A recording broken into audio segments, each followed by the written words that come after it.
All right. Good evening, everyone. I apologize for our delay tonight. I had to get some clarification on a process earlier today that was a bit confusing, that continues to be confusing. So I think I have clarity now, and so we'll go ahead and call this meeting to order. And how we begin our meeting, if you are new to joining us for these meetings, we always start our meeting with a moment of silence, and then we'll do Pledge of Allegiance, and then we'll move on to roll call. So if you would join me in standing for a moment of silence, I'd appreciate it.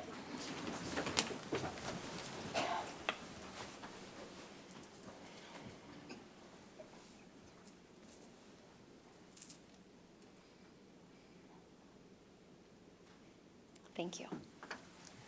I pledge allegiance to the flag of the United States of America and to the republic for which it stands, one nation, under God, indivisible, with liberty and justice for all. Thank you. Next, we will have roll call. Commissioner Jones, Here. Commissioner O'Connor, Present. Commissioner Lanier, Present. Commissioner Repart, Here.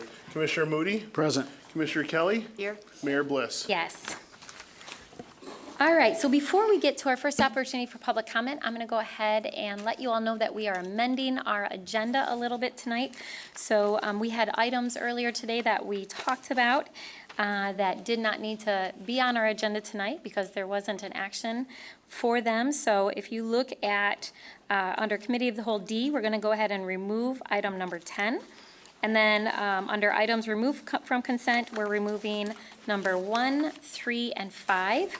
So the only two under items removed from consent will be item number 2 and item number 4.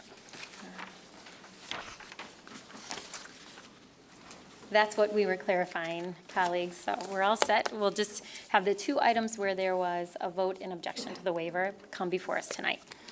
Okay, so with that, we have our first opportunity for public comment. So if you are new to our commission meetings, I'll just walk you through the agenda. We have multiple opportunities for public comment. The very first one is public comment on something that we are actually voting on tonight. So on the agenda, there's a whole list of items, some things that we talked about this morning, some things that fall under ordinances to be adopted, and resolutions. And so if you are here to speak on something that we're actually voting on that's on the agenda, I'm going to open up that public comment period in just a moment. If you are here tonight for the scheduled public hearing, we have a public hearing to commemorate designation of Michigan Street from Monroe to College, so a small section there as medical mile. If you're here to speak to that, then I'm going to ask you to stay put until we open up that public hearing. And then at the end of the meeting, we'll open it up for any additional comments. So if you are here tonight to speak about something we're voting on, you can come up to this podium. A few rules in this space. We ask that you put your name on the clipboard over there. That's for record-keeping purposes to make sure that we have your name accurate in the minutes. You can speak here at the microphone. We ask that you share your name and the city that you live in. And then on the very front of the agenda in the box, there's a list of expected meeting procedures, and we're going to ask you to respect those procedures and expectations. So a few of those items on there that I'll draw your attention to. We ask that no one clap or cheer or hold up any signs, and then we ask you to refrain from swearing or using inappropriate language, name calling, or making derogatory comments. So with that, I'll open up the first opportunity for public comment, and again, this is on items that we're actually voting on tonight. So I'll open that up. If you're here to speak on something, you can come up here, and if you want to get in line, then I know how many people there are. If I don't see anyone standing up, I'll close the comment period.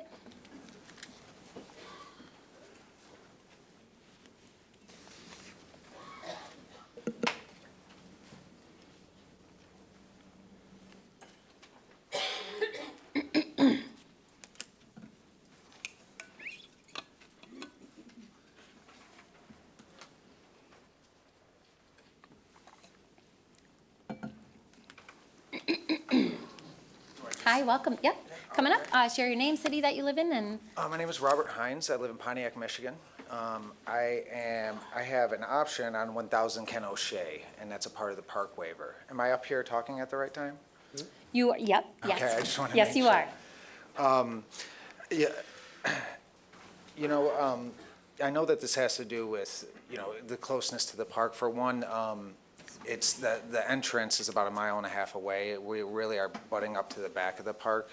But really, I know that we had some opposition, and I kind of wanted to speak on that because I think a lot of the stuff around marijuana, basically, we've been wrong on this plant forever, and it's really tough to admit that, we are wrong. Including myself, I got into this industry because I had a personal experience. I suffer from insomnia, and a doctor prescribed me, sleep aids, and I obviously became dependent upon that. They didn't tell me. From there, I was fortunate enough to have another doctor tell me that I could, use marijuana possibly instead. And, it was probably the best thing that ever happened to me.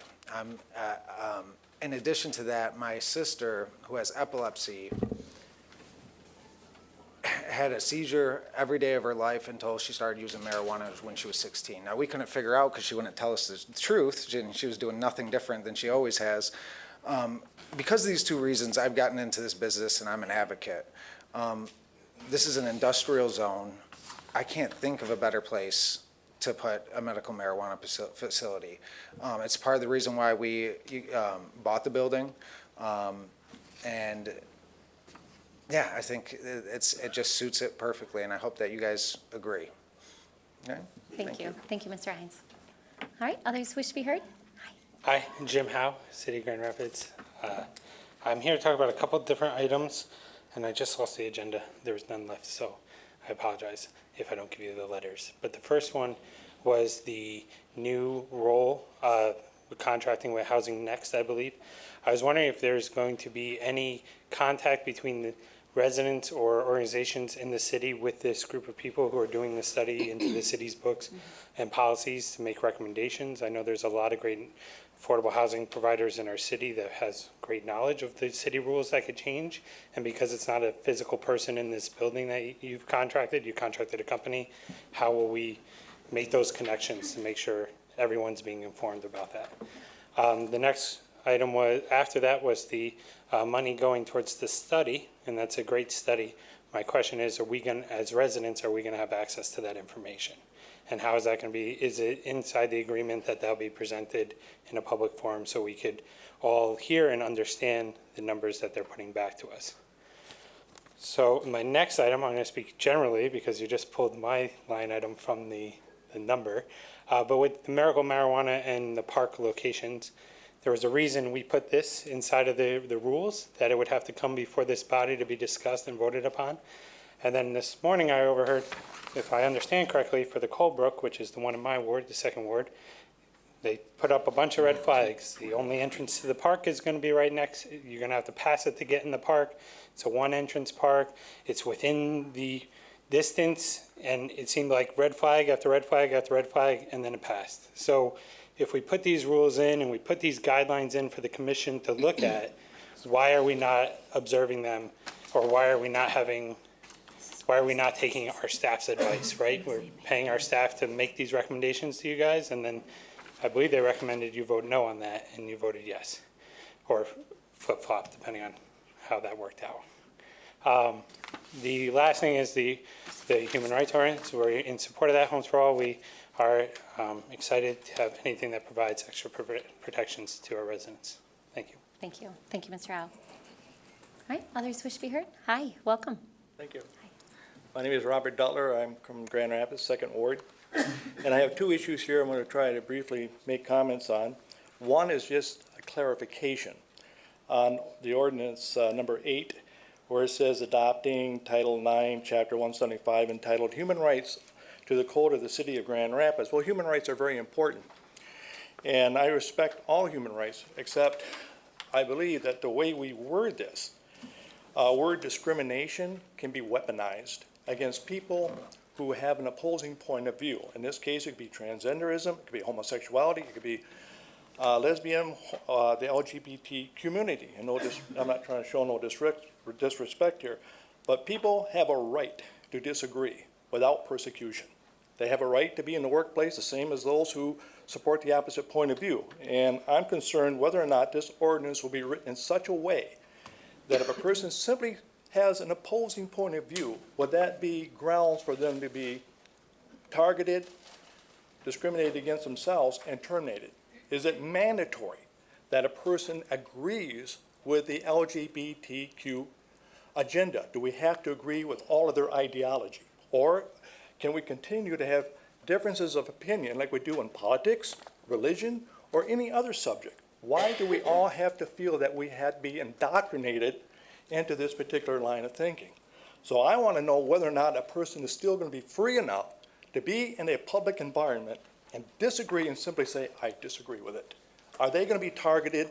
Is the word discrimination going to be weaponized against them? Because I think that in itself incites a lot of injustice and persecution against people who have faith and those who may not have any faith but have a conscience that tells them they cannot agree with the LGBT community on everything that they want to endorse. The second thing I want to address real quickly is the issue of marijuana.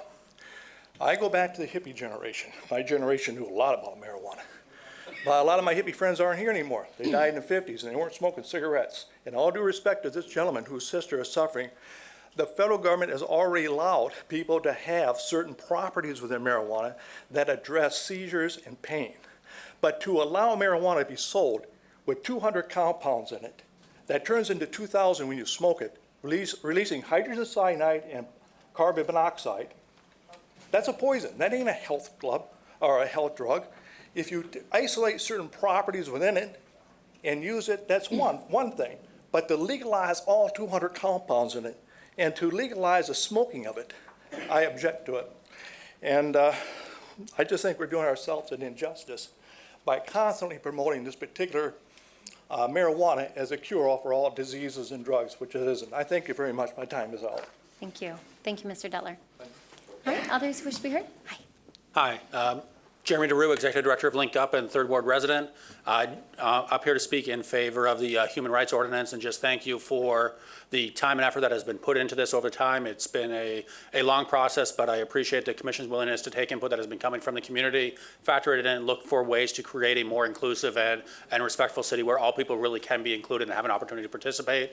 Again, I think that this ordinance is not the solution to all the problems that Grand Rapids is facing, but it is a step in the right direction. I want to thank Stacy Stout specifically for her efforts in kind of moving this forward and gathering input from multiple sources and trying to work through a series of complicated issues to find solutions that do create a more inclusive place for all people. And so thank you for considering this tonight and please vote in favor of this ordinance. Thanks. Thank you, Mr. Duro. All right, others wish to be heard? Hi. Hi, welcome. My name is Sharon Booker, and I appreciate the time to speak tonight. I appreciate the ordinance that's coming forth. It's a long time coming. I'd like to share with you why this is important to me and wish it had been around years ago. I have been born and raised in Grand Rapids for 64 years now. Used to do a lot of shopping in East Grand Rapids, as many of you may know. And when this particular moment, I was after work. Of course, I worked in manufacturing, so I was in jeans and a t-shirt, what have you. Didn't look like I was going out to Ruth Chris, you know, so in there and looking for something nice to wear. Well, it was taking me a while, as some of your shoppers may know. You look and you see what you'd like to, you know, put together. And of course, I had a few people come, salespeople would come and say, "Can I help you with anything?" I said, "No, I'm just looking right now."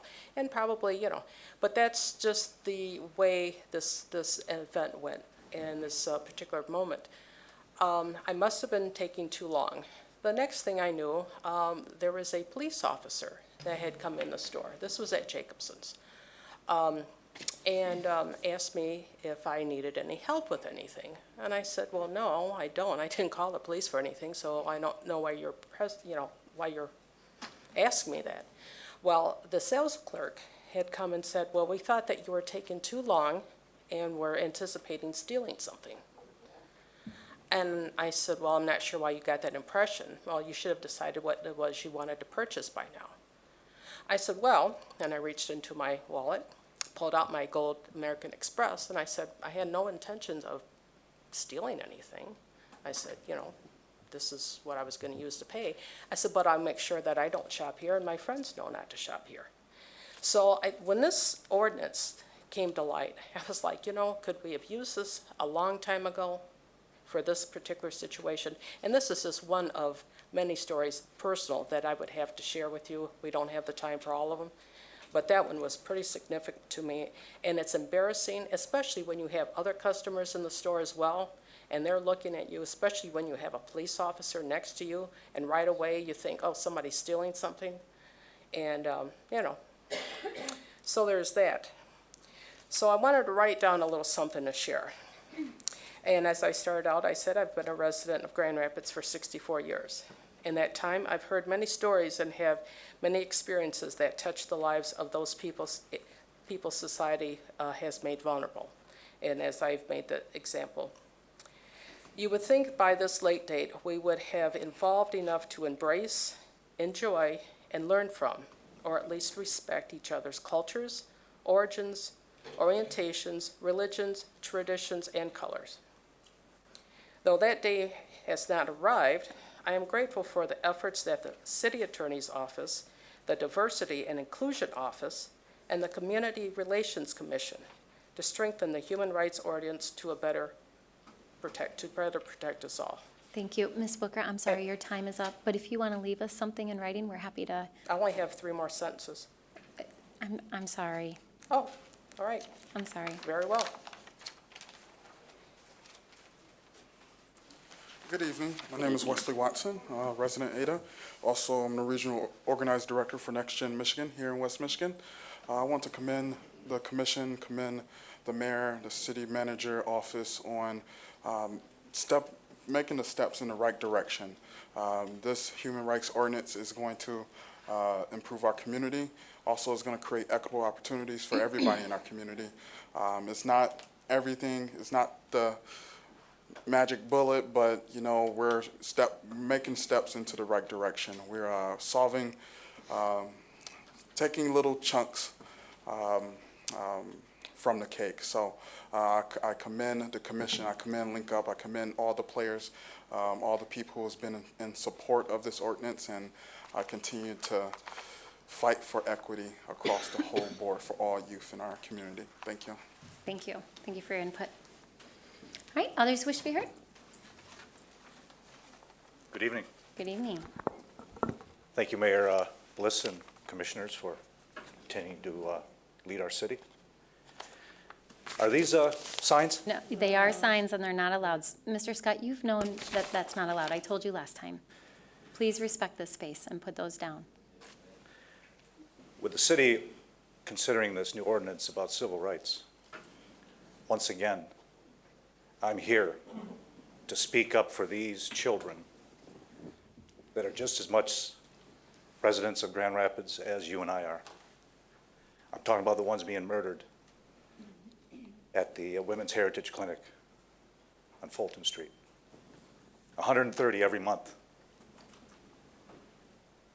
And if we're talking about civil rights, human rights, discrimination, we must include them. We must include them. And I hope you are going to include them in the terminology and the ordinance. Because again, as I said last time, you have sworn to the Constitution to protect posterity. And according to Webster, that's offspring. So please, please consider doing all you can to speak up for these precious babies. Murdered, torn apart, poisoned, burned, 130 every month at that one place on Fulton Street. How can God, or we expect God to bless our city if we are allowing this? He can't. Now, he's gracious, he's merciful, and I'm a sinner too. We all are. But this we can do something about. And I hope you consider it. You can speak with me at any time. I can give you more information. Thank you for listening. Thank you. All right, others wish to be heard? Hi, welcome. Hello, my name is Rosemary Brown. Thank you. And I want to thank you for, I guess, maybe the 3rd time putting this on to be voted on. Why it's needed. A lot of people have had the police called on them the people tell them one set of rules or what's going on, but when the police get there, it's something completely different. So I'm saying I don't know why the police or city or whatever has not seen this before and seen this going on to put something in place back then to say we're not going to have this. It is taking away a lot of police time. It's a waste of their time. People lose their lives on lies, and it's happened before, and it's going to happen again. People have lost their jobs. It's time for these people to start suing. I mean, if you can't get things to stop, then you need to go for the money, because it's money, power. So you go for the money, and some people are doing that. So I thank you for putting this on here. That's why it's needed. Another thing, Grand Rapids is being watched from the whole state of Michigan on this ordinance. Some people have thought it was passed already, but apparently it didn't come up till tonight, I guess. So they're going to be happy about it. Even out of state of Michigan, people are watching this ordinance, and they do agree with it. I don't want to get off here, but I have to say this. On this thing about the murdering the children, I'm sorry, but that first law that was put into place for that to happen, we have to remember it was made by men, and it was made for men, married men, single men, women on the side. They had to get rid of it, and other things that are using that right now. The poor babies that are being killed there, men made that. The other thing, there's babies now that are dying from services that was connected with that, and I don't know why anybody did not separate those services from that. So there's babies now, mothers now, that are dying now. And that's enough. Just thank you so much for putting that on, and I hope you pass it. Thank you. Thank you. Thank you, Ms. Brown. All right, others wish to be heard? Good evening, my name is Mario. I work for Link Up in the 49507. I'm also here to thank you for the human rights ordinance and hope you'll be supporting it. I'm also an English major, and I think words really matter, and I heard the word agenda used here tonight to refer to only one class of people. And I just want to say that I support the agenda of everyone, no matter who they are, to live their life peacefully, respectfully, and without anyone bothering them. Please support this ordinance. Thank you. Thank you for your input. Hi, welcome. Hi, you guys know me. Yes, good to I see didn't you. really plan on speaking tonight, but I have to say, after listening to that gentleman that just spoke about abortion, I agree with him. We need to protect the babies. Thank you. All right, anyone else who wishes to be heard? Hi, welcome.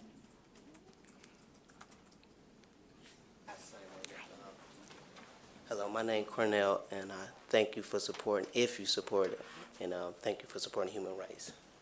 That's all. Thank you. Thank you, Cornell. Hi, welcome. Hello, everybody smile. Okay, sorry. Caitlin Gears, Grand Rapids. So this is in the petition and communications for the Human Trafficking Work Group in support of crime prevention through environmental design. So I read the news article, and I just wanted to say that because on October 19th, I'm hosting a Walk for Freedom, and it's a global event, but we're rallying in Grand Rapids, and it's silent, it's single file, just to raise awareness for what's happening, and I would love to communicate with whoever wants to partner with me. Thank you.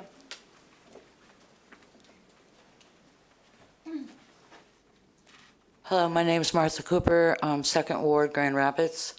I want to thank you very much for considering the human rights ordinance. I am concerned about how disabled people are affected, especially when it comes to housing. I wanted to suggest, or at least I think my clarification would be that we can all still have our opinions about things, about people, about political ideas. What we are not allowed to do, though, is discriminate in a way that harms a person that you disagree with. Disagreeing is fine, but if it harms a person's safety and their employment or their housing, I believe that that's what this ordinance is here to address. We will not be able to enlighten everyone, or we will not be able to get people to understand that people are people, regardless of our disagreements. And usually I wouldn't let it I would just let it pass. But just another further clarification, the abortion issue was decided by the Supreme Court based on privacy, based on the fact that I live in this body, and at the end of my days, I get to say what happens to my body. It's my body. So that makes it a privacy issue. It's not up to other people and their morality. We all can have our morality. We can even have the lack thereof it, and we can argue till the cows come home about what morality actually is. But those are the clarifications that I wanted to speak about on the law. Thank you. Thank you, Ms. Cooper. Hi. Hi. Welcome. Good evening. Good evening. So I'm John Rothwell, Second Ward, and I just heard you say we need to smile. So I'm here tonight, and I would like to bring up number C, Resolution 1, and the impressionable youth of this city. And I disagree that there should be fireworks at the Jonas Brothers concert. I want to protect the hearing and the morality of the impressionable youth that we have, and I would like the city council up here to reopen that vote, and please do not allow fireworks at that concert. They are the Jonas Brothers or whatever, for God's sake. Thank you. Thank you, Mr. Rothwell. Duly noted. Good evening, Commissioners. Hi, welcome. Hi, my name is Theodis Bates. I'm touching base with you guys for the human rights agenda, and I think that it's a really good thing that Grand Rapids is starting to take time out to look into this, because it's something that Grand Rapids, Michigan has been waiting for some time, and should have been here a long time ago, but it is here now, so thank you guys for taking time out to consider this. This is something that we need, and there's a lot of things that come along with this that we all know. So we just hold on and do the things that we need to do for Grand Rapids, and we'll take time out to make this happen. Okay? Thanks a lot. Thank you. Thank you for your input.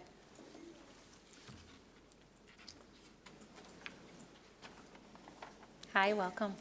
Hello. My name is Teresa Phillips. I am a resident of the 49507 zip code area. And this bill has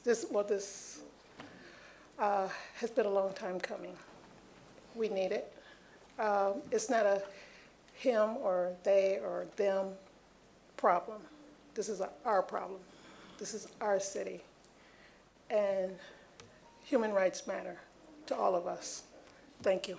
Thank you. Thank you, Ms. Phillips. All right. With that, I'm going to close that opportunity for public comment, and we're going to move forward with our agenda. So next, we will have approval of our minutes, and these are our minutes from our last meeting. Can I get a motion? So moved. Support. All right. Commissioners, any questions, comments about our minutes from last time? All right. All those in favor say aye. Aye. Those opposed? It carries. All right. Next, that will take us to petitions and communications. First one is a communication received from Empower the Citizens regarding an even-year election cycle and higher voter turnout. That is received and filed.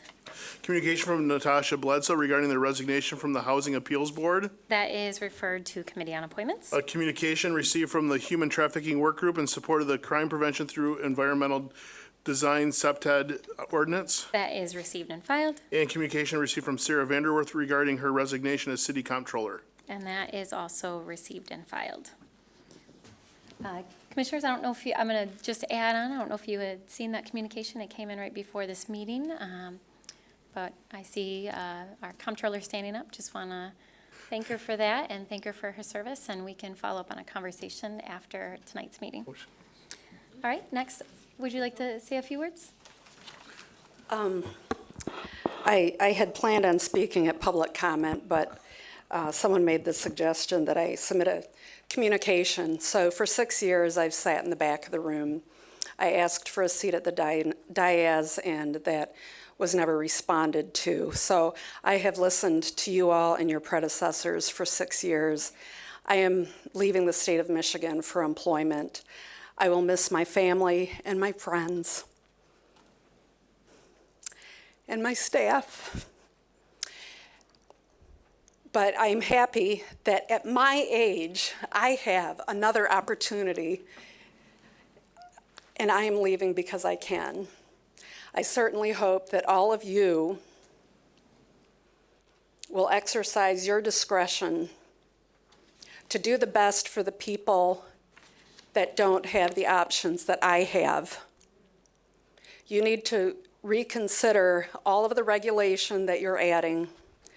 And when you think about reducing the cost of living, think about taxes, because every dollar that you add to somebody's paycheck takes away a dollar that they can use for something else. So that may seem trite, but, and I probably shouldn't be saying this. I hope my new employer will forgive me. But I know what it's like to be a starving student and someone who was self-employed.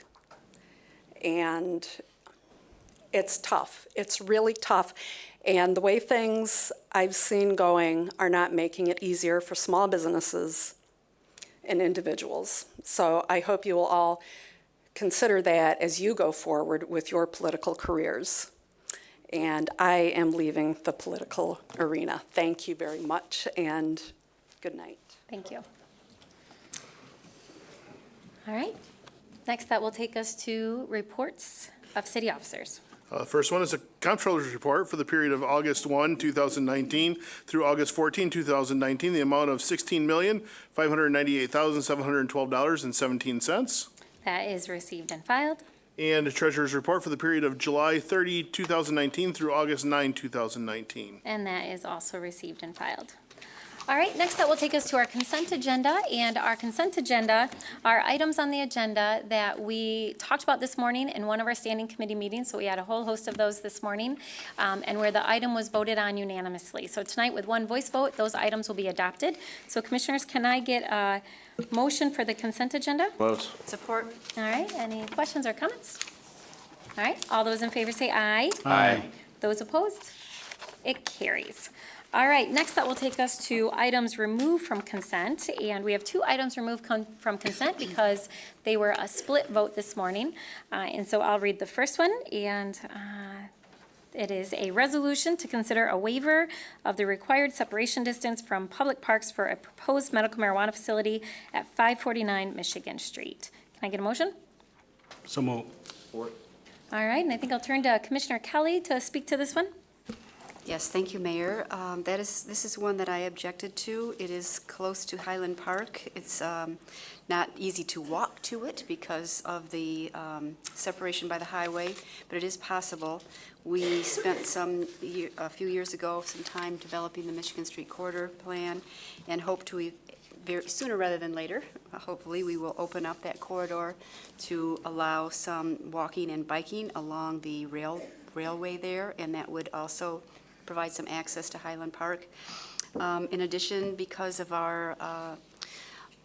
the information that staff provided to us in a compendium, one of the concerns that we had as we developed all the zoning around this issue was to provide, if we were going to support marijuana facilities, we wanted to do it where there was plenty of parking, and that is a real issue right there on Michigan Street.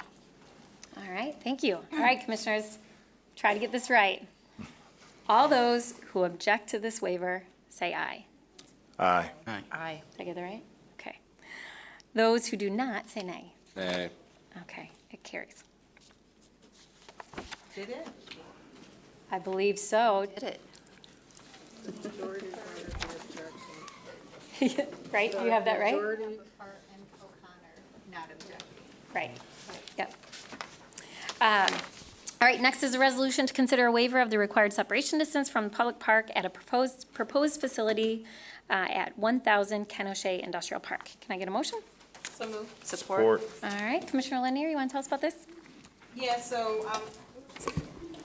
so similar to what Commissioner Kelly was discussing with this location is near Park. There had been quite a bit of opposition. We also had a community meeting that had two parties in attendance, and one of whom for sure was in opposition. I think the location to residential is another, it's in tight quarters as well. And I just think that this isn't the best of locations to grant a waiver for the park. Okay, thank you. All right, so all those in favor, all those who object to this waiver, say aye. Aye. Those who do not, say nay. Nay. Carries on a 5-2. Yep. All right, so Commissioners, next that will take us to ordinances to be adopted, and we have 10 of them tonight. I think this may be the longest list we've had in a while. So we'll start with the first one. It's an ordinance amending Section 1 of the Budget Ordinance of 2019-19 for fiscal year 2020, and this is amendment number 3. Can I get a motion? Votes. Support. Support. All right, Commissioner O'Connor from our fiscal committee, you want to tell us about this? Yes, thank you, Mayor. A lot of stuff on here. First big one is just a budget reappropriation from FY 2019 to 2020. It was essentially things that had gotten bid and projects that gotten started but never got finished. So this is just a reallocation of those funds for things that were in motion but didn't get expended. We're adding an additional building inspector in anticipation of a pending building inspector retirement, so that there's some cross-training opportunities and some overlap between them. Some realignment of some personnel in the water department, or transferring money to the, from one fund to another for the Third Ward Equity Fund, so that those dollars can then be expended. The one use of contingent funds here is that there's a $50,000 cost to help stabilize a building that is on our list to be demolished. It is in a historic district, so the goal is to not demolish that structure, but to stabilize it. That funds then will be allocated onto the assessment roll so that it is captured at time of a future transfer. We're removing an areaway on Wealthy Street, and then some dollars for reconstruction of storm sewers and streets with a $50,000 use of our contingent. Great, thank you. Commissioners, any questions? Comments? All right, this is a roll call vote tonight. Commissioner Lanier? Yes. Commissioner O'Connor? Yes. Commissioner Repart? Yes. Commissioner Moody? Yes. Commissioner Kelly? Yes. Commissioner Jones? Yes. Mayor Bliss? Yes. And Commissioners, can I get a motion to give this immediate effect? Vote. Support. All those in favor say aye. Aye. Those opposed? It carries. All right, next, we have an ordinance amendment to Section 4.2 of Ordinance 2016-26, the establishment of a classification for a wellness coordinator. Can I get a motion? So moved. Support. All right, Commissioner Lanier, you want to tell us about this? Yes, so the Human Resources Department is tasked with creating a new position that would develop, facilitate, and promote wellness programs within city staff. And back on August 6th, the Civil Service Board received information about this position and approved it, and now it's before you for a final vote. Great, thank you. It's And aligned- I'm excited, if I may add, about this opportunity. Thank you, Mr. City Manager. Yes. Well needed and aligned with our goals around healthcare. Yes. Yes. All right. I have the first order of business for the coordinator, if I may suggest one. We'll let you connect with whoever that is. All right, and this is a roll call vote tonight. Commissioner Moody? Yes. Commissioner Kelly? Yes. Commissioner Jones? Yes. Commissioner Lanier? Yes. Commissioner O'Connor? Yes. Commissioner Repart? Yes. Mayor Bliss? Yes. It carries. All right, next is an ordinance amending section 4.2 of ordinance 2016-33 to update of range of, for multiple, actually, APA GR classifications. Can I get a motion? So moved. All right, Commissioner Jones, you want to tell us about this? Yes, Mayor, there was a classification study that was requested by Facilities and Fleet Management Department for the positions of Facilities Maintenance Superintendent, Equipment Maintenance Superintendent, and Facilities Maintenance Supervisor. While these duties being performed for these positions were found to be properly classified and within the scope of the job descriptions, an internal comparison to other city classifications found that the duties, qualifications, and competencies of these positions are more consistent with those positions at APAGR Range 17 for the Facilities Management Superintendent and Equipment Maintenance Superintendent classifications, and APAGR Range 14 for the Facilities Maintenance Supervisor classification. A classification study was requested also by the Design and Development Department for the positions of Building Official and Assistant Building Official. While the duties being performed for these positions were found to be properly classified and within the scope of the job descriptions, an internal comparison to other city classifications found that the duties, qualifications, and competencies of these positions are more consistent with those positions at APA-GR ranges 18 and 15 respectively. Thank you. Commissioners, any questions? All right, this is also a roll call vote tonight. Commissioner Repart? Yes. Commissioner Moody? Yes. Commissioner Kelly? Yes. Commissioner Jones? Yes. Commissioner Lanier? Yes. Commissioner O'Connor? Yes. Mayor Bliss? Yes, it carries. All right, next is an ordinance amending section 4.1 of ordinance 2016-88, updating ranges for elections assistant. So moved. Support. All right, Commissioner Moody, you want to tell us about this? Yes, ma'am, Madam Mayor. A classification study was requested by the city clerk's office for the position of election assistant. While the duties being performed for the election assistants were found to be properly classified and within the scope of the job description, an internal comparison of the city classification found that the duties, qualifications, and the competencies of this position are more in line with those positions at the GREIU range 12H. Attached is the ordinance and amend ordinance of 2016-88- section 4.1. By updating the range in the election assistant classification, the classification and salary range was approved by the Civil Service Board on August 6, 2019.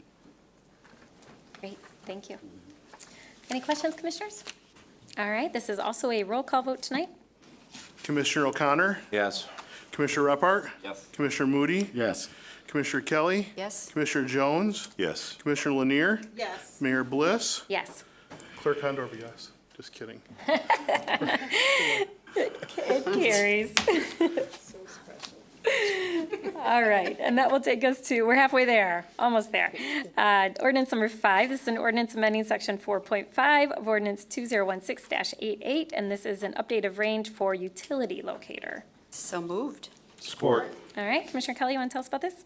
Yes, this pay range update is a result of GREIU grievances 6-18 and 6-19. The resolution to these grievances is an update to a job description which expands the location of utilities to include electrical primary and secondary, water lines and water valves, wastewater lines, fiber, stormwater collection systems, and streetlight lines. Because of this expansion, an increase from GREIU range 14A to 16A was deemed appropriate. Thank you. All right, and this is also a roll call vote. Commissioner Kelly? Yes. Commissioner Jones? Yes. Commissioner Lanier? Yes. Commissioner O'Connor? Yes. Commissioner Repart? Yes. Commissioner Moody? Yes. Mayor Bliss? Yes, it carries. All right, next that will take us to an amendment, an ordinance amending section 4.1 of ordinance 2016-33. This is a range change for plans examiner and title change for human resource training manager. So moved. Support. All right, Commissioner Jones, you want to tell us about this? Yep. There was a classification study that was requested by the Planning Department for the position of Plans Examiner. While the duties being performed for this position were found to be properly classified and within the scope of the job description, an internal comparison to other city classifications found that the duties, qualifications, and competencies of this position are more in line with those positions at an APA-GR range 13. The title and the job description of Human Resources Training Manager is being updated to Training and Organizational Development Manager to better reflect the intent of the job classification and its alignment with the city's strategic goals and objectives. This is an ordinance to amend ordinance 2016-33, section 4.1 by updating the salary range for the classification of plans examiner, as well as updating the title for the human resources training manager. The classifications and salary ranges were approved by the Civil Service Board on August 6, 2019. Great, thank you. Any questions or comments? All right, this is a roll call vote. Commissioner Jones? Yes. Commissioner Lanier? Yes. Commissioner O'Connor? Yes. Commissioner Repart? Yes. Commissioner Moody? Yes. Commissioner Kelly? Yes. Mayor Bliss? Yes. All right, our next ordinance tonight is an ordinance amending section 4.2 of ordinance 2016-26, the establishment of a classification for Director of Oversight and Public Accountability. Can I get a motion? Moved. Support. All right, Commissioner O'Connor, you want to tell us about this? Yeah, the Director of Oversight and Public Accountability classification was created to strengthen the public safety, community relations. This position will serve as a liaison between the community and the city on issues related to public safety. All right, thank you. All right, and this is a roll call vote tonight? I have a question, Mayor. Sure. So the positions all before this one, so 2, 3, 4, 5, and 6, all of those changes, the one that's an establishment, all came before civil service, but this one did not. And on August 6th, we had kind of a robust agenda. So I'm just curious why this one was not. Yeah, that's a good question. I believe it was discussed, and I'll turn to our city manager. Thank you, Mayor. Thank you, Commissioner, for that question. I believe the charter does not require director-level positions to be authorized by the Civil Service Commission, and that was the reason why it did not appear on the last agenda. I had Assistant City Manager Matthews evaluate that before developing the agenda for this meeting, and I'd like him to address that at this time. Okay. Yeah, that's true. The civil service rules actually at the very beginning state that those that are exempt from the classified section, the civil service rules don't apply to, and that's the only thing that requires that it go to Civil Service Commission. So we're just trying to clean up the processes so that we can be as efficient as we can. So is it not true that other director positions have gone before civil service? I know for sure, I think there were positions in, I'm not remembering all of them, but I know for sure that we've approved director-level positions in civil service. And I believe, So I don't know if this is Yeah, new or? I think you are correct in terms of past practice. That may have been the case, but my understanding that was not a charter requirement. So we have a past practice of doing it, and we're changing that, and we didn't have any discussion about it. This is the first time we're seeing this under an adoption as opposed to a discussion, at least at Cal, so that we can all get on the same page if we're going to change a process that has been a past practice. I think the charter is the governing authority that gives us gives the city manager the right to do that without going to civil service. So if it were not noticed to the Civil Service Commission, perhaps we could have had that discussion, but there was nothing for the Civil Service Commission to approve. Yeah, that was my understanding too, when asked, that it didn't need to go to the civil service. Okay. All right, thanks for that clarity. Probably be good to share that with the Civil Service Commission as well. Well, how about that? After it's approved or denied? Well, if it's not required and they're. But if you're it seems like- changing a practice, so something that would typically go before the Civil Service Board, that we're all in agreement thus far who has spoken, that it has in the past, if we're changing a practice, the body who is no longer going to be seeing these come before them should have been communicated with. So I'm seeing this, and probably no other member of civil service is even aware that we're considering this to even share our position. So kind of going back to a comment I made earlier, if you don't stand on your foot and turn around multiple times, you're not going to get the right response because you don't know when to say it and do it. And then it comes within the 11th hour where this is something being considered, so. Commissioner, Mayor, may I? No, I'll only add, I think the item is before us today, but we've talked about this position at length, and it was in our budget. So I just want to be really Absolutely clear have. that this isn't the first time we've talked about it. No one has said this is the first time we've talked about it. we talked about a whole lot during the budget process. But civil service is not the commission, and that's the body who have consistently received new established classification before them. And I would not assume that those persons who are not city staff members, nor are they city officials, elected officials, that they would be aware. So I think we are doing a disservice to a body who has been appointed to have oversight over something and consistently, including the establishment of the classification of wellness coordinator, had the position to come before them. So, I mean, there have even been times when, as a courtesy, some of those positions have come before civil service. So there's nothing to be done now because I've seen how this story ends. So I already know the outcome of this. But here we go again. Well, it sounds like city manager wants to respond. And then Commissioner Kelly, did you have your hand? Or no? Did I misread it? Okay. The budget, that we had talked about it then. Okay. Yes, City Manager. so Mayor and Commissioner, again, I want to take full ownership of the decision, but it wasn't nothing that we were doing without transparency. As was stated earlier, this was very publicly discussed during our strategic planning process as well as the budget process and the establishment of this position at the executive, at the director level. What I will say, we certainly could have communicated to the Civil Service Commission as well as the commission at large about it, but I do want to be clear, there is nothing illegal or inappropriate about what we're doing. This is the charter provision that allows us to do this, and if we wanted to really delve into it, perhaps some would say that commission was considering or approving matters that they didn't have the charter responsibility to do. And that's not what we're trying to do here today. We're just trying to be in line with what the charter was doing, but I'm perfectly comfortable if I don't see the if we delayed decision today and went back to Civil Service Commission, we would be bringing it back yet again without the benefit of having the commission be able to legitimately authorize that classification. And a person has already been named in this position, so. Right. Named acting. Which also speaks to the order in which this is transpired. Because so the person hasn't been named for the wellness coordinator position. It probably hasn't even been posted because the classification didn't exist. So now that it does, then we're going to probably see a posting and we'll probably see a person in that room.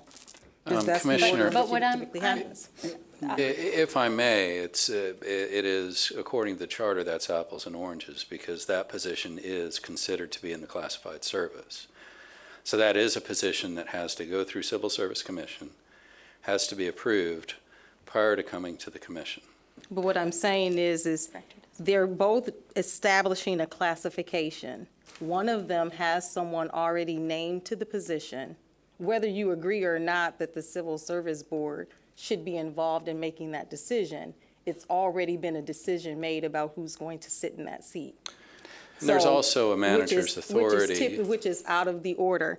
And if we're talking about, for the record, when these things have been discussed, city manager, I also said to you about this position that it would come before the Civil Service Board in one of our exchanges. So if we want to have a conversation about whether something has been stated, this isn't new.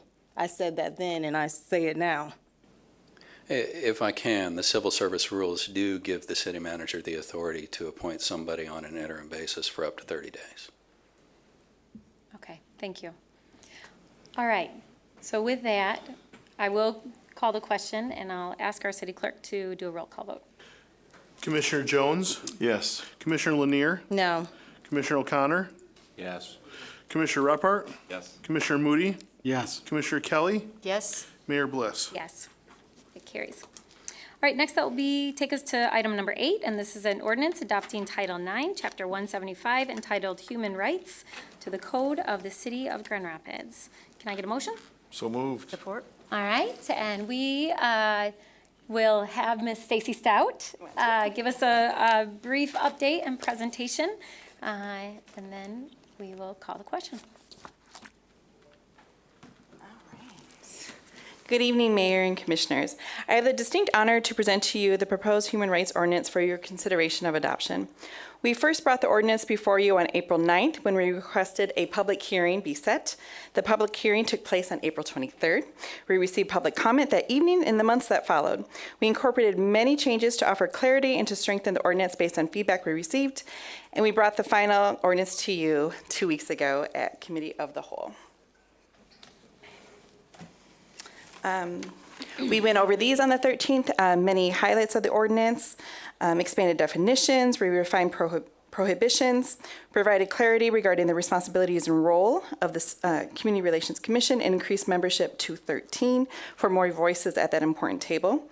We added the bias crime reporting prohibition and made it a civil infraction to knowingly or recklessly report an individual who is an actual or perceived member of a protected class, has committed, may commit, or will commit a crime if such report is based in whole or in part on the individual's membership in a protected class and without reasonable suspicion of criminal activity. We added a retaliation section to protect individuals who bring forward complaints, added a section for citations for civil infractions, granting the Office of Diversity and Inclusion the authority to issue citations under the ordinance. We specifically outlined exemption practices based on legal standards, further clarified both the complaint and investigative process, outlined the referral process for investigations to be conducted by outside parties for complaints that fall under their jurisdiction, such as Michigan Department of Civil Rights, Fair Housing, and GRPD. We referenced the Grand Rapids City Code regarding providing false information to both the bias crime reporting section and prosecution penalty section, and we added the familial status to the list of protected classes. Should this ordinance be adopted, there would be many pieces to put in place for both implementation and community education. Therefore, we request an effective date of December 1st, 2019. I would like to thank this Community Relations Commission, Link Up, Lionel Lagrone, City Attorney Anita Hitchcock, Attorney Sherry Batster, Patty Cottle from the Office of Diversity and Inclusion, Brandon Davis from the Office of Labor Relations, and then Chief Payne from the Grand Rapids Police Department, and numerous individuals and organizations who offered public comment and feedback and helped shape the ordinance that is before you tonight. Thank you for your time. Thank you.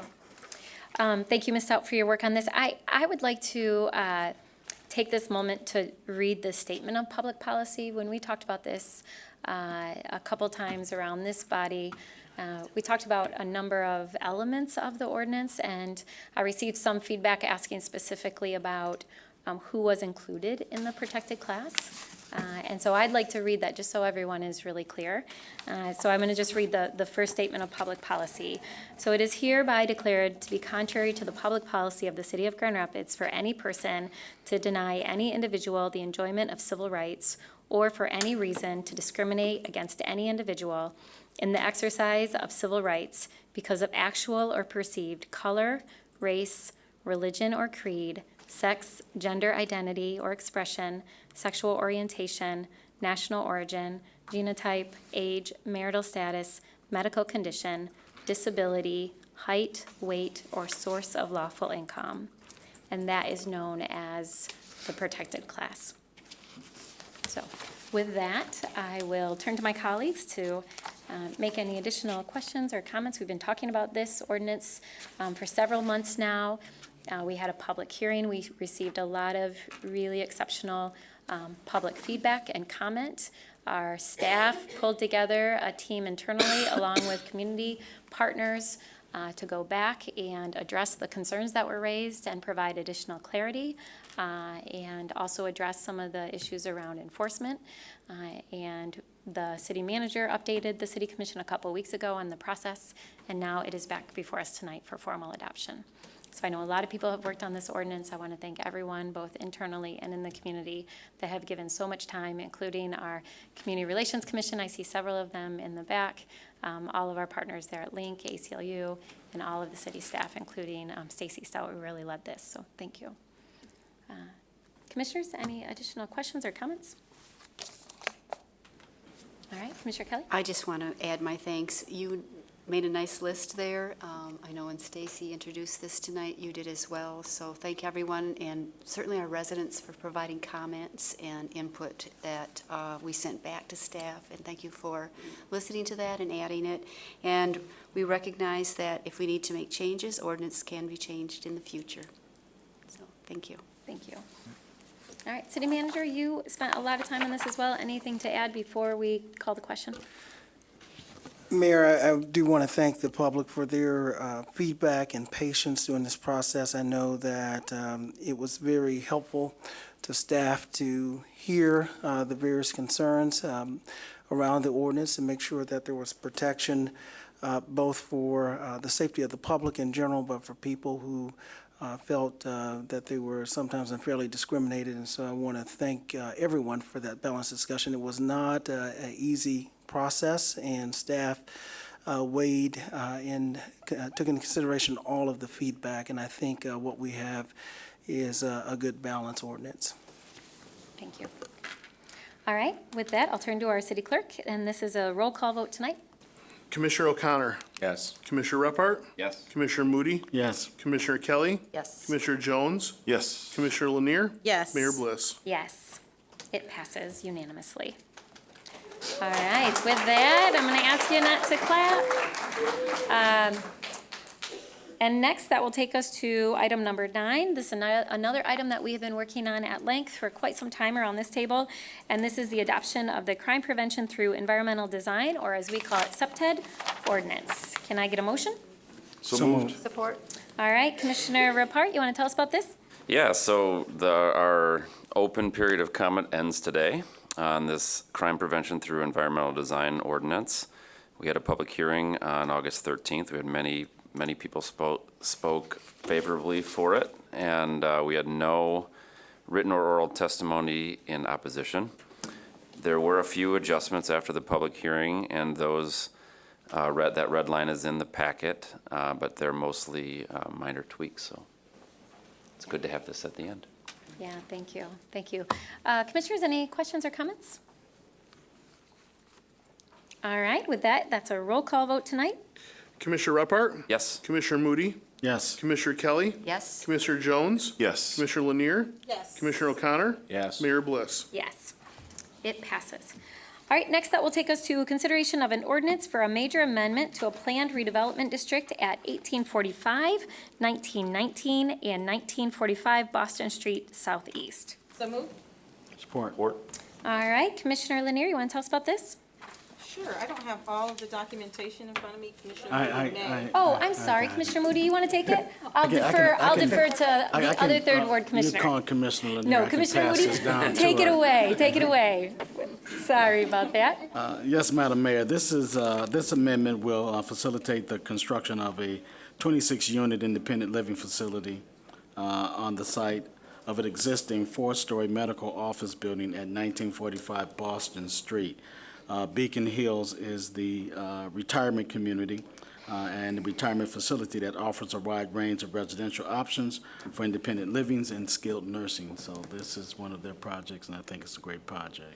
Yeah, thank you. We heard about it in the Economic Development Project team. Had a chance to have a number of our questions answered. Any questions or comments? I'll just make a couple comments. There has been a lot of discussions and a lot of changes on that campus, and I just want to thank the staff of Beacon Hill for their level of engagement, their tenacity, and their stick-to-itness to see this through, and we're excited for, it's like a resort. Every time I go there, I'm just amazed, and the food is so amazing. And they do actually have a public little restaurant in the back. It's like a cafe, and it's some of the best food. But anyway, so I just wanted to thank them for that, and just looking forward to, I know that the neighbors are construction fatigued a little bit because there have been a number of changes.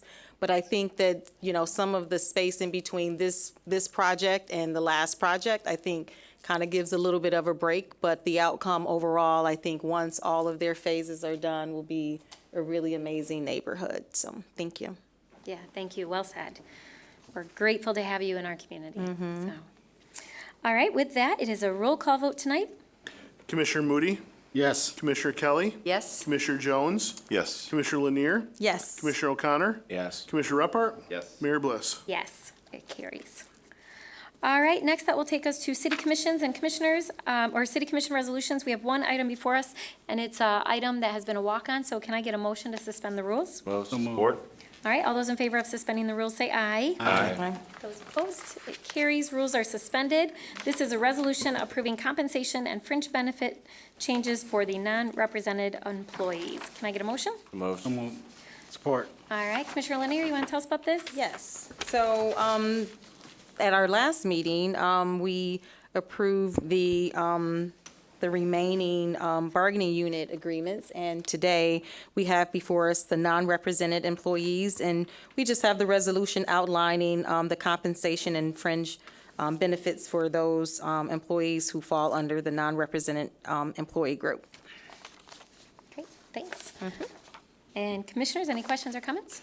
I was just going to say one thing, and this is in all of the contracts that we approved. There's this parental benefit when one of our employees has a child. They get 4 weeks off. I know a young rising star in the organization who's looking forward to spending 4 weeks at home with his wife and new son. And I just think that's a lovely benefit that we added for all the employees of Grand Rapids. Yeah, thank you. Long overdue. Yep. All right, with that, I'll call the question. All those in favor say aye. Aye. Those opposed, it carries. All right, next that will take us to our scheduled public hearings, and we have one scheduled public hearing tonight. And this is a public hearing on the commemorative designation of Michigan Street from Monroe Avenue to College Avenue, so just a short section of Michigan Street, to also be known as Medical Mile. And so to tee us up, before I open this up for public comment, I'm going to turn to our Deputy City Manager, who has been working on this actually for several months with a number of other folks in our community. So, Mr. DeLong. Thank you, Mayor, and members of the commission. So tonight is the time to have a public hearing on the proposed commemorative designation of Michigan Street as also Medical Mile.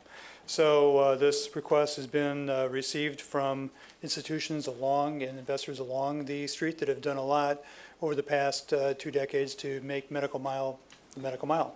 So we started thinking about Medical Mile as a term in the early 2000s, and it's gained cachet, and it's become kind of a designator. So this would officially recognize that designation. The city engineer has filed a report on this and also has provided notice to persons up and down the corridor in the area to be designated, and we've received no comment yet from any persons as a result of that notice. Maybe we will tonight. But we can recommend this and do recommend it to you for your consideration. The institutions that are interested in this are MSU, the medical school and the research facility, Van Andel Institute, Spectrum Health, and also the Van Andel Institute and Grand Valley State University. So I think I got them all now. So with that, I think it's time for public comment, and I'll be around if you have any questions. Great. Thank you. Thank you.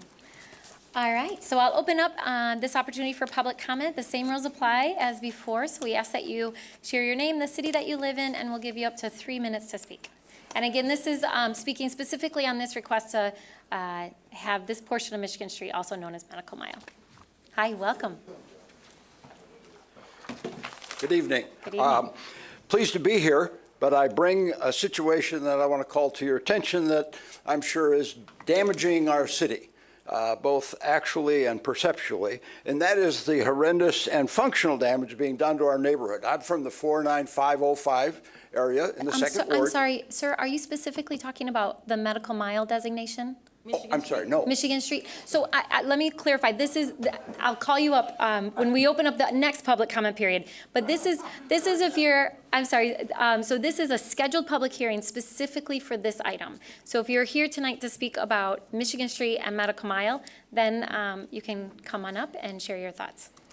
Hi, I'm Jim Howe, City of Grand Rapids. My concern is we're stopping it where all the development has already taken place. So if it's supposed to attract new places and encourage people to become part of the Medical Mile, we're stopping it where the Medical Mile stops currently. So shouldn't it be a longer stretch, say maybe a mile long, for there to be more opportunities for places to join the medical mile.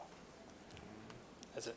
It's good input. I believe there's reasons for that, but I don't recall all of them. All right, anyone else who wishes to be heard on this item? So this is specific to Michigan Street, okay? So only if you're here to speak on Michigan Street. All right, Mr. Koyman, welcome. Good evening, Mayor and Commissioners. Jerry Koyman. I live in the 2nd Ward. I also am Chief External Relations Officer for Michigan State University College of Human Medicine. Here tonight with folks from Venando and Spectrum and Grand Valley. Couldn't appear tonight, but we are all in support of this redesignation.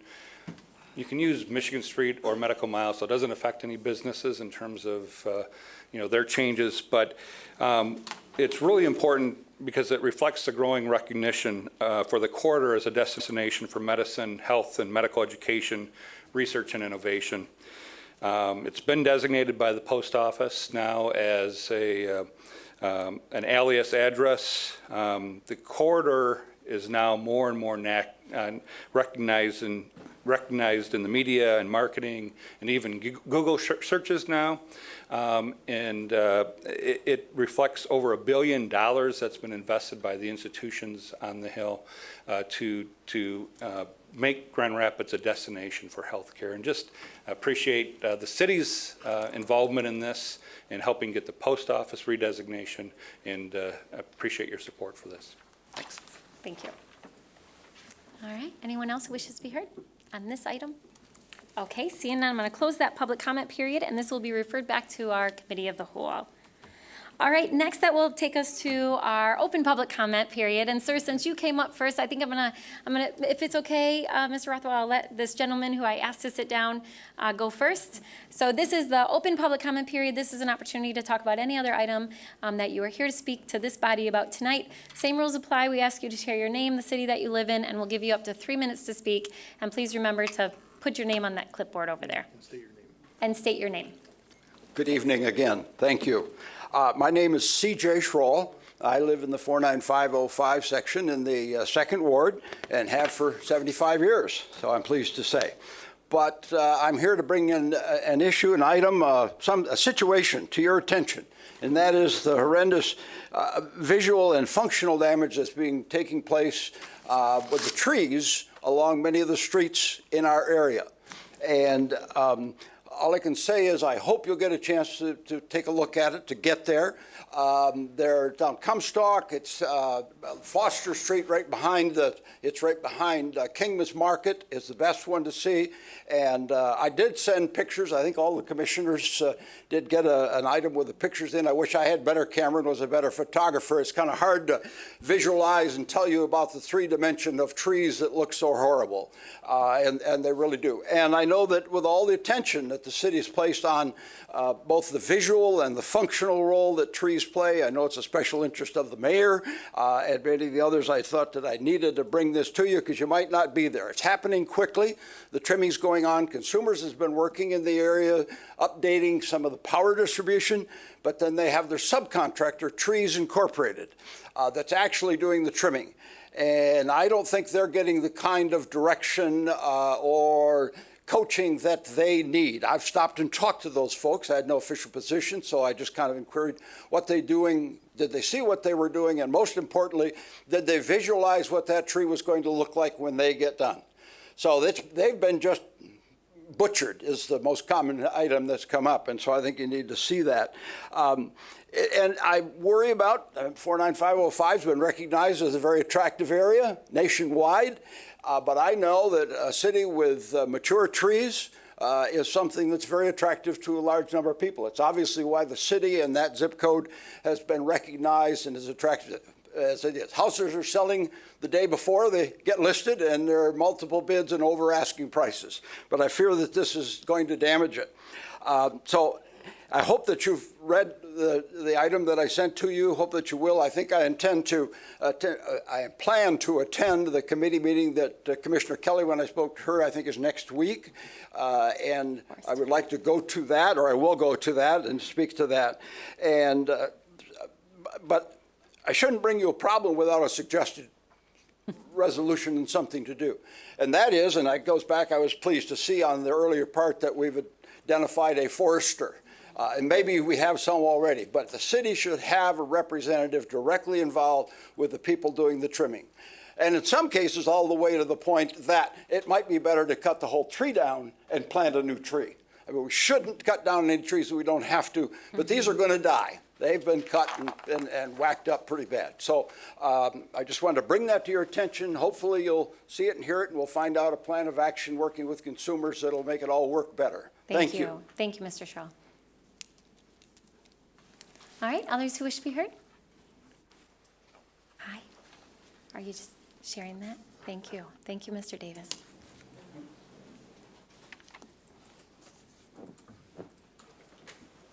My name is David Davis. I'm an alumni of the South High School, which was at the corner of Hall and Jefferson until it was taken over by the Job Corps.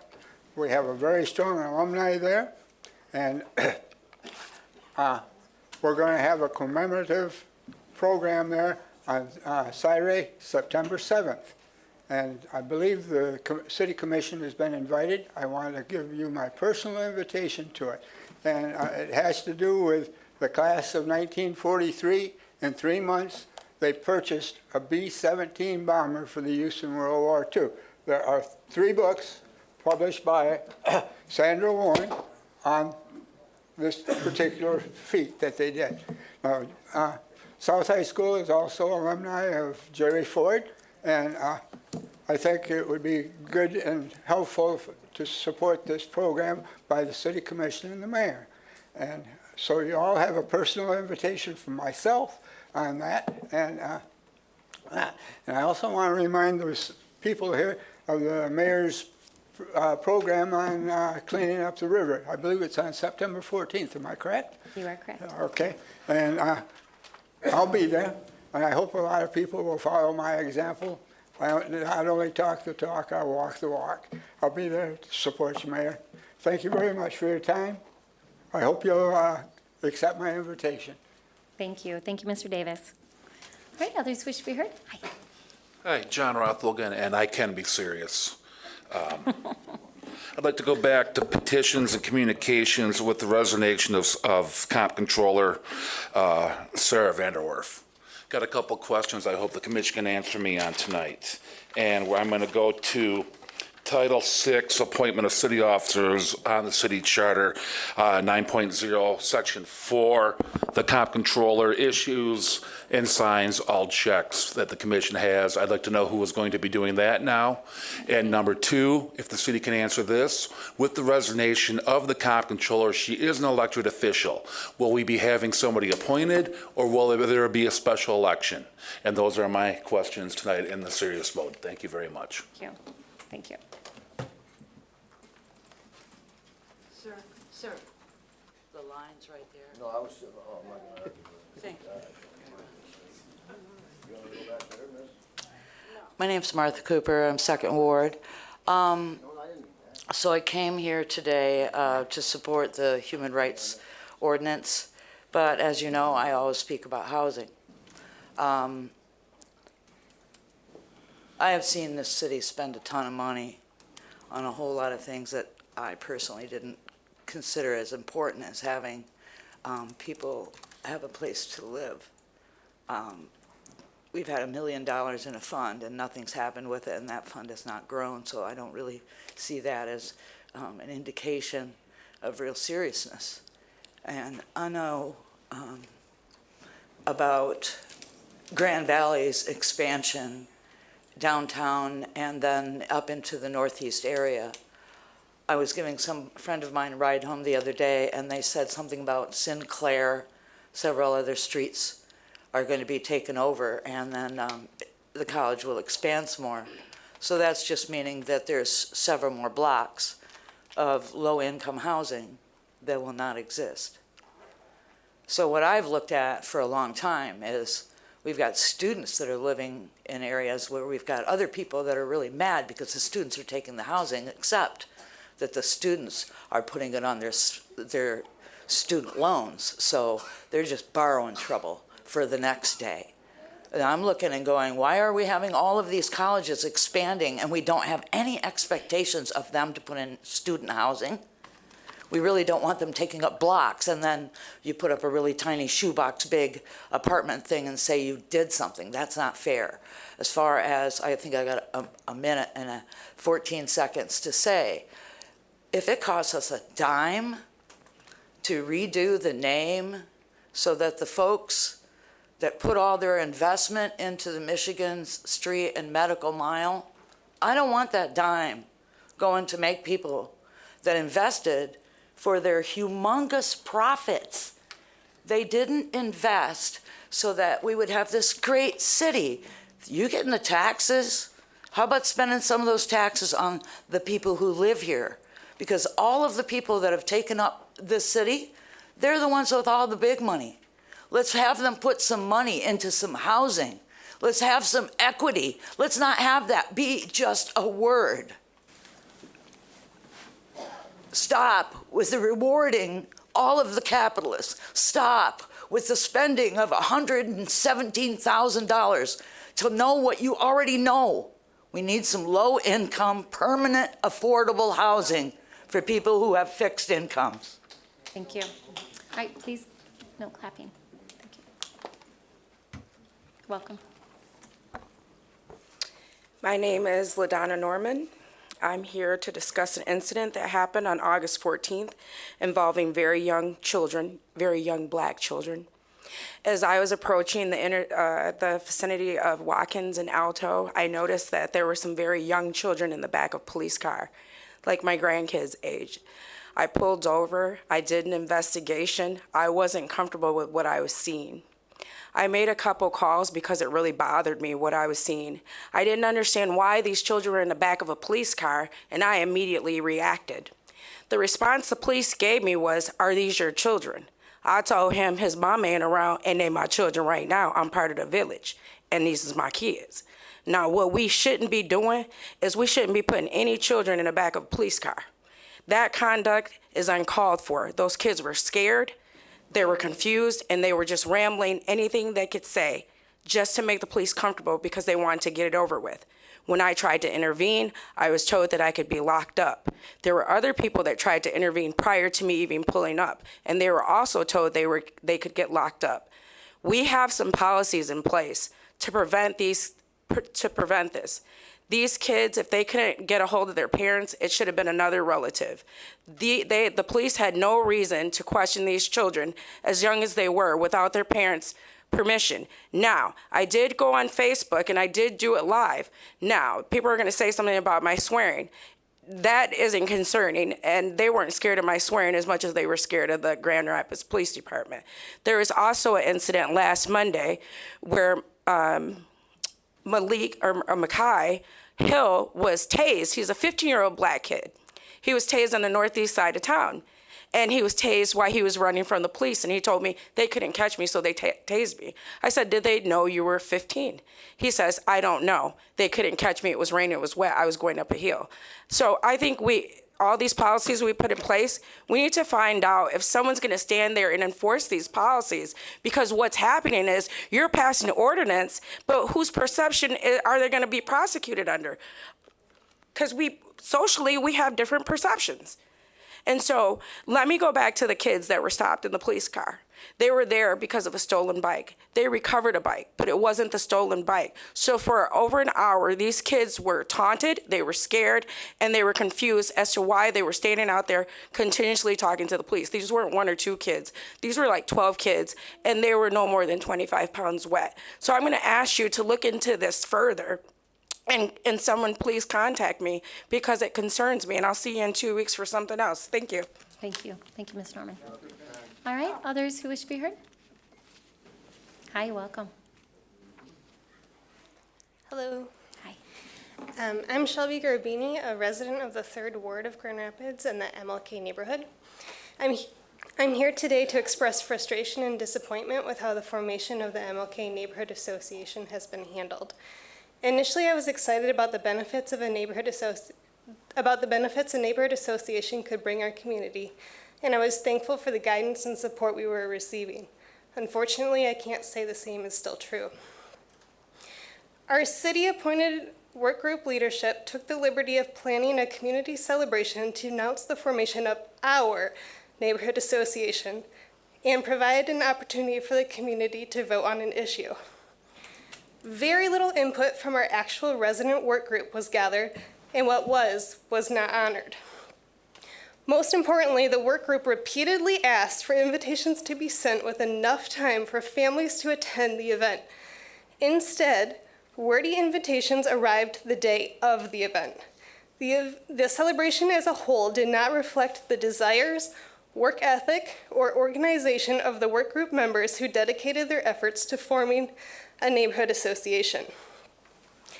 Our last work group meeting was May 15, and the community celebration was May 23.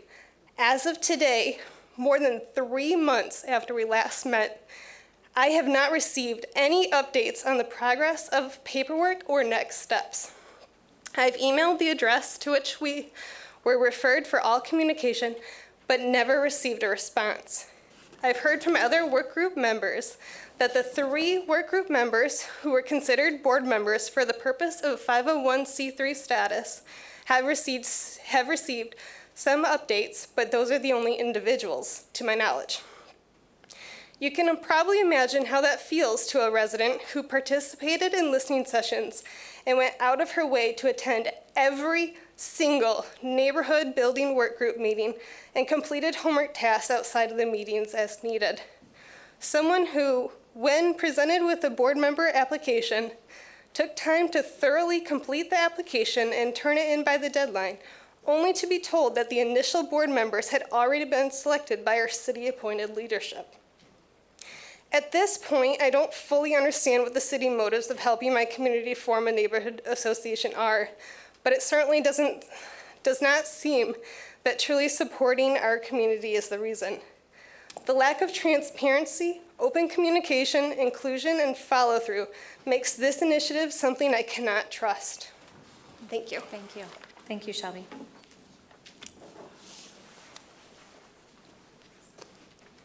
How you doing? Hi, welcome.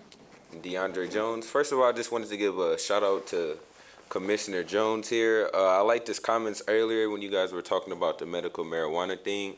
I like that he fearlessly voiced his opinion, no matter how individually it seemed.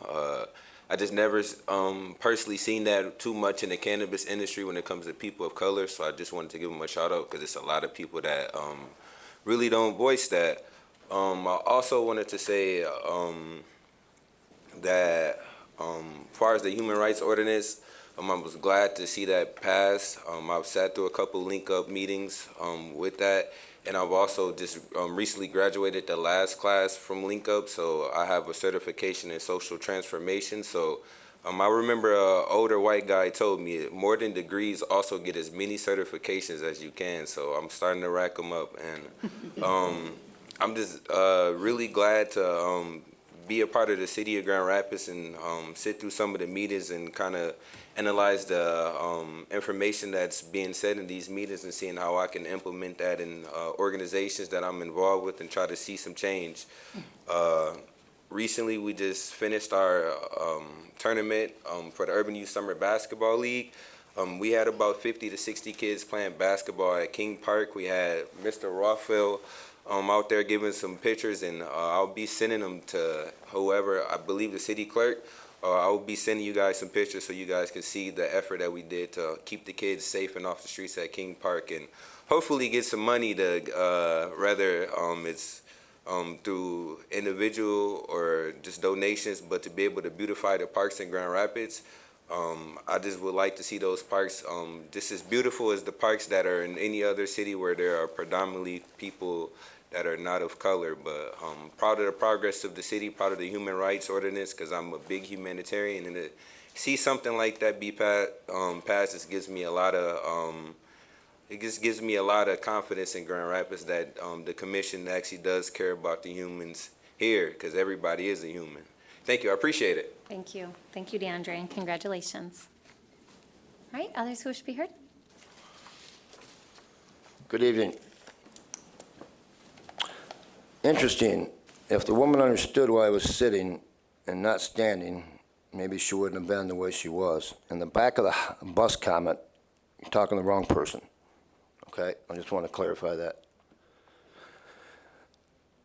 I do not understand this new position that's being, the city manager of Washington appointed of oversight of our police department. I don't understand it. You won't hire police officers, but you hire that position. How much more do they need to be scrutinized? We have the civilian board. Let them do their job. I just don't understand that. And we can't get police officers. We don't hire them. I mean, it's just a bad situation. And this is going to become an unsafe city. Now, maybe people don't believe that. I'm exaggerating. I'm not exaggerating.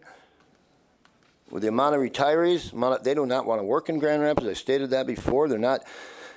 My 15-year-old granddaughter wrote a piece on PD for an exam. And one of the sentences says, we should protect our protectors.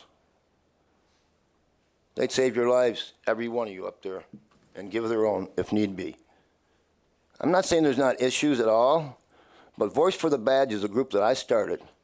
And we've already initiated community engagement practices. We took a lot of children to the young youth to the Whitecaps game last Sunday with Robert S.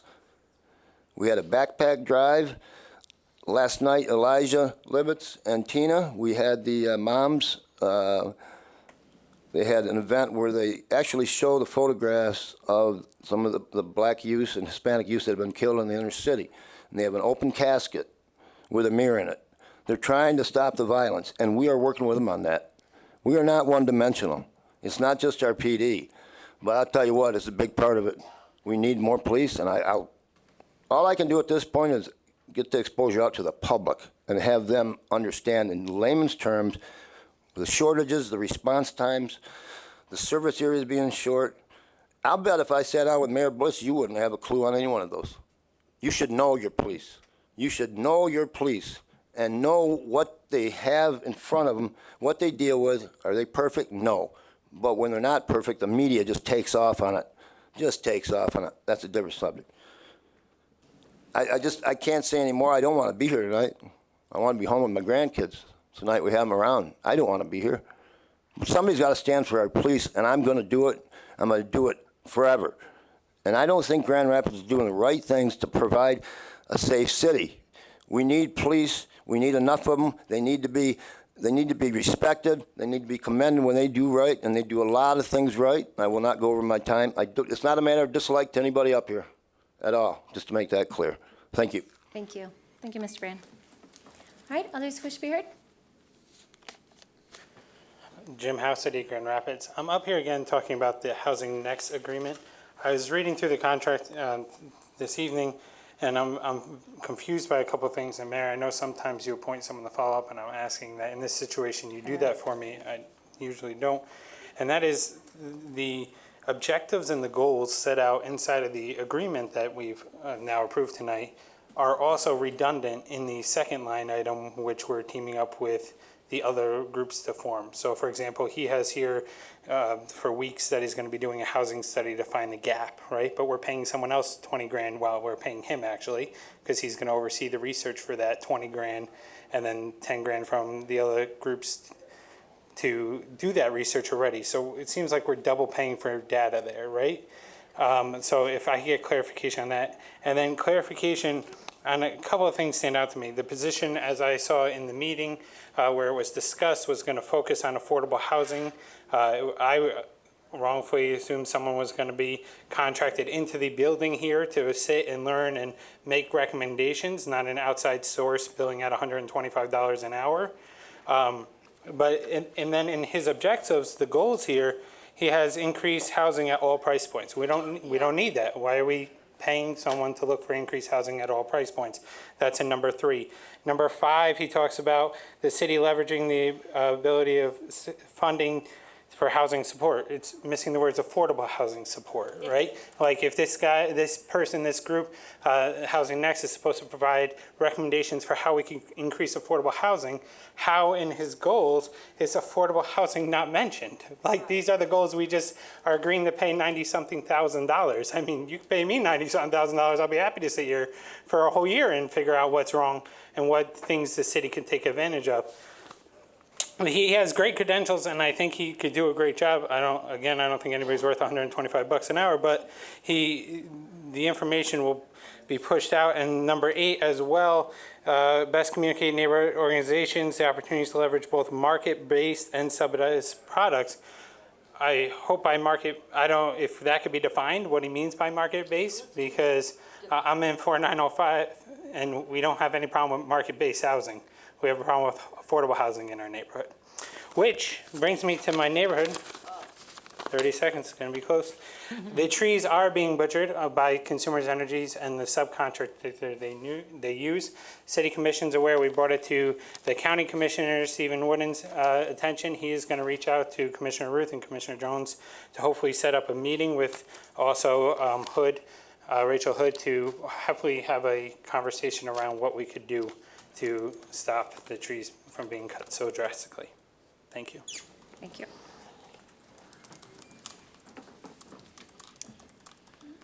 Tammy Hogg, Grand Rapids. And while I'm talking, I'm just going to put this on play and let you guys pass this and listen to what I have to put up with this weekend. This foul. This was inside my house. Really foul language. Why don't you share that in a different way and use your time to speak, okay? Yeah, I'm just okay. trying to say, I got this. No,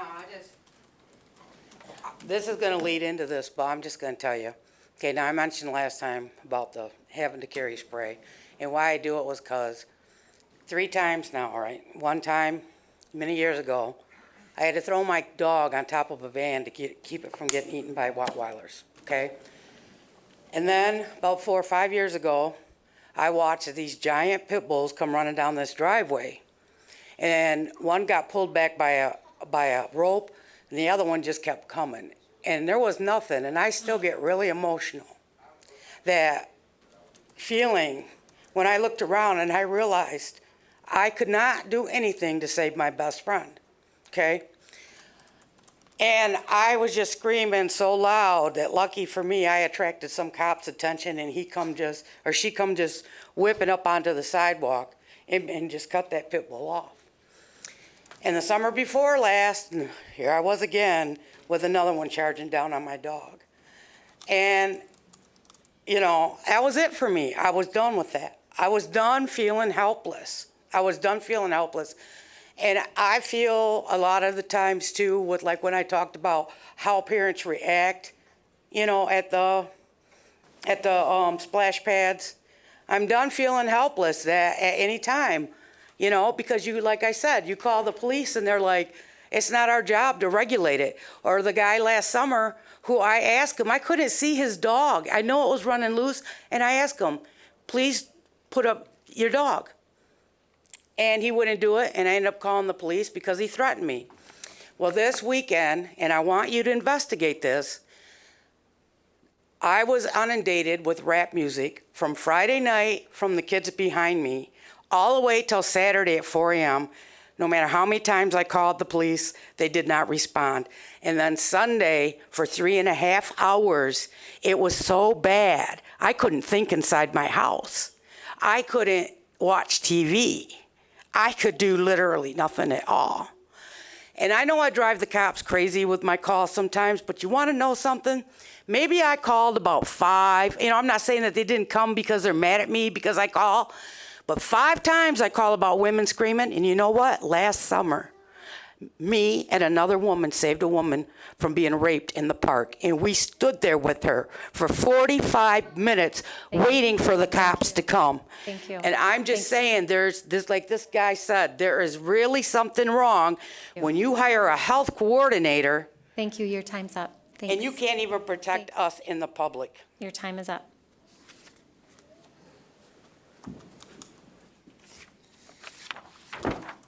Hi, welcome. Hi, my name's Pat Cizik. I live on the northwest side.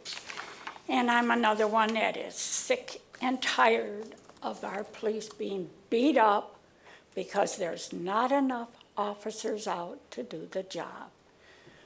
We have wonderful police officers. I have talked to them, I've worked with them, they're great. And these people who don't teach their children respect and teach them that all they have to do is talk to them, tell them who they are, tell them that, no, it wasn't me. Let them do their job, and they're not going to be a problem. But these kids, so many of them are mouthy. My son is a teacher, and I cannot believe the behavior in our schools, which makes it even worse for our officers because they're getting away with it. Our officers are fantastic. They're run ragged. They are losing time, all the time talking to people. They are going without meals. These officers work 12 hours a day, and they don't always get even a chance for a lunch. This has got to stop. Our officers have been abused so badly these last 8 years that it's got to stop. We aren't going to get any more officers if we keep treating the ones we have like we are. We need protection. I do not dare go out at night, and I'm up half of the night with drunks up and down our street being noisy and disruptive, and I never know if they're going to break in my house. This is not right.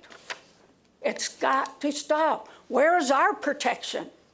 I'm tired of these people who whine and cry and don't do their job at home and take care of their kids. It's time it stops. Please help us. Help us now. All right, others wish to be heard? Good evening, Robert Metzger, East Grand Rapids, Michigan, and my property is at 312 Prospect Northeast, so yes, me again. Getting back to the SEPTED, had a little neighborhood powwow with some of my neighbors in regards to, well, actually they had some questions on what was going on out front.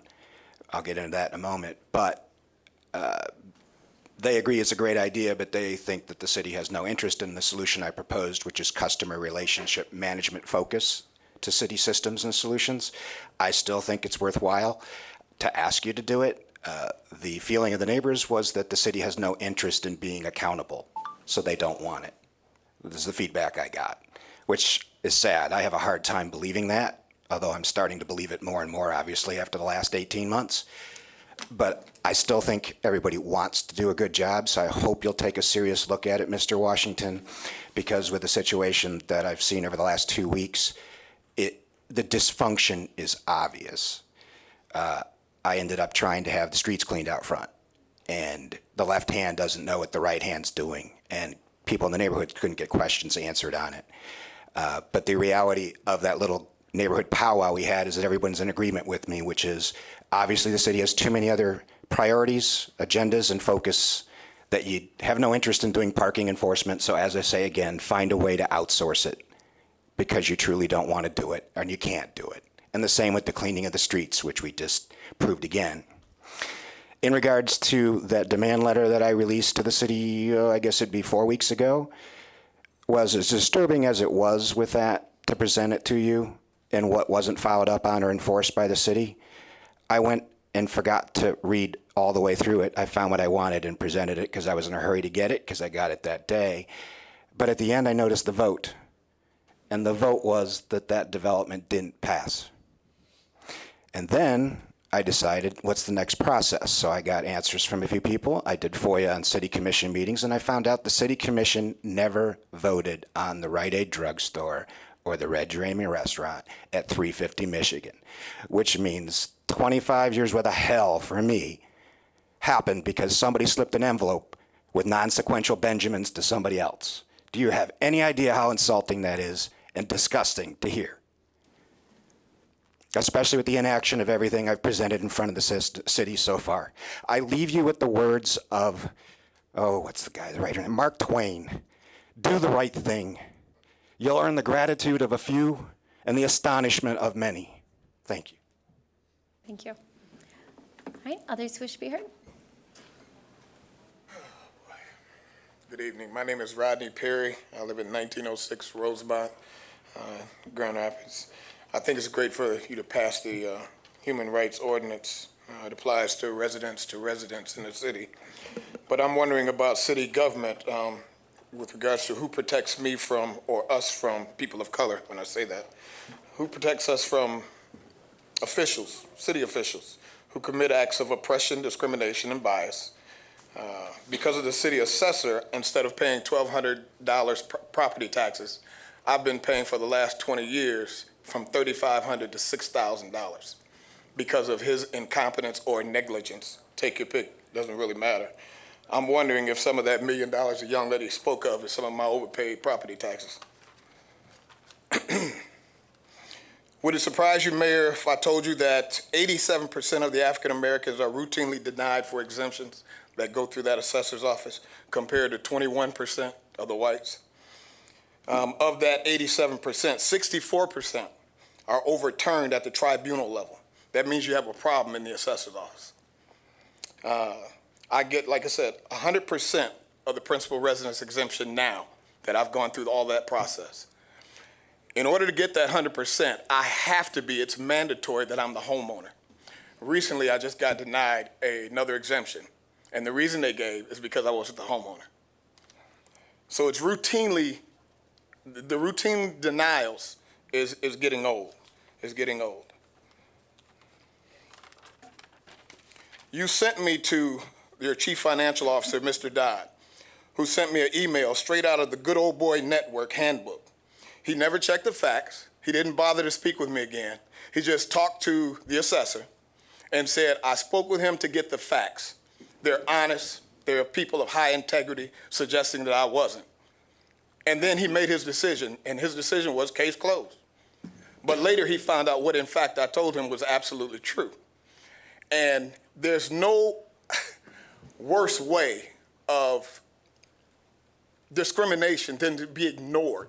Simply, we won't even bother to speak with you. We won't even bother to respond to what you say.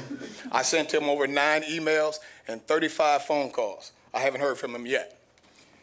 I'd be remiss if I didn't speak about the last time I was here. I used a word, and we all know what it was, at least all of you know what it was. It's a word to make a specific race feel subhuman. Mr. Washington admonished me for using the word, and I totally agree with you. I totally agree with you. You spoke out publicly. You stood up for what you believe was right. I only wish that when privately I'm treated in that same manner, by definition of the word, you speak up then too. Thank you. Thank you, Mr. Perry. All right, others wish to be heard?